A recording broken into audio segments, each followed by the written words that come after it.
Alors, on termine maintenant la dernière partie de cette fiche de lecture. On s'est arrêté aux règles classiques. Alors, pour les types de textes qu'on a dans ce passage, on a surtout les textes argumentatifs, puisque l'ensemble des scènes, ce sont la grande partie des scènes, ce sont des débats et des confrontations entre les personnages dans lesquels chaque personnage essaye de convaincre l'autre de son point de vue, comme on a vu dans le débat entre Ismène et Antigone, le débat entre Créon et Antigone, et le débat qui s'est passé entre Aimant et son père Créon, ou bien lorsque le cœur va intervenir pour défendre Antigone. Alors pour les indications temporelles dont on a déjà parlé dans les règles classiques, on a 4 heures du matin, c'est la première tentative d'enterrement de Polynèse par Antigone. La deuxième tentative, c'est à midi. Et 5 heures, c'est la fin de la pièce. Le dénouement, c'est un dénouement tragique qui se termine par la mort d'Antigone, Aimant et Eurydice.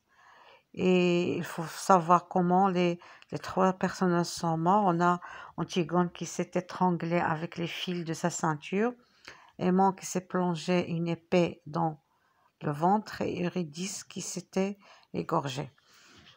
Alors pour le personnage du prologue, ce personnage il est extérieur à l'intrigue, ça veut dire qu'il n'entre pas dans les événements, mais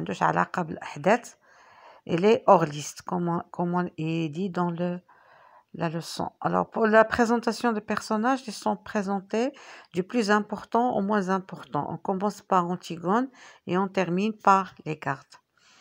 Les thèmes qui sont discutés, c'est surtout la solitude, le bonheur, l'enfance et le devoir. Alors le cœur c'est un personnage secondaire mais qui représente surtout l'opinion publique et le peuple. Pour les rapports entre les personnages, Antigone, elle représente ou là, elle respecte la loi divine. La loi divine, ça veut dire la loi qui est en relation avec Dieu, alors que Créon, elle respecte la loi humaine, ça veut dire la loi qui a été établie par l'être humain. Antigone, donc la relation, les liens il y a entre les personnages, il faut comprendre ces liens. Antigone, c'est la fille d'Oedipe et de Jocaste, et c'est la nièce de Créon. Ismène, c'est la sœur d'Antigone, c'est aussi la fille d'Oedipe. Créon, c'est l'oncle et le roi de Thèbes, et Aimant, il est le fils de Créon et le fiancé d'Antigone. Alors l'événement, bien l'histoire d'Antigone, en quoi consiste cette histoire? C'est l'histoire d'une jeune fille qui décide d'enterrer, ou bien une jeune princesse qui décide d'enterrer son frère et de se dresser contre Créon qui est le roi, qui a interdit de donner des devoirs funèbres à Polynèse. Les devoirs funèbres, ça veut dire marasim dafn, qui est considéré, et ce Polynèse, pourquoi il refuse, Créon refuse de lui donner ses funérailles, parce qu'il est considéré comme un traître. Bimena kha'in. Alors, quels sont les arguments qui sont donnés par Antigone pour défendre son point de vue? C'est que le premier argument, c'est qu'il a le droit au repos, ça veut dire Polynèse, et son devoir est de l'enterrer, ça veut dire d'enterrer son frère.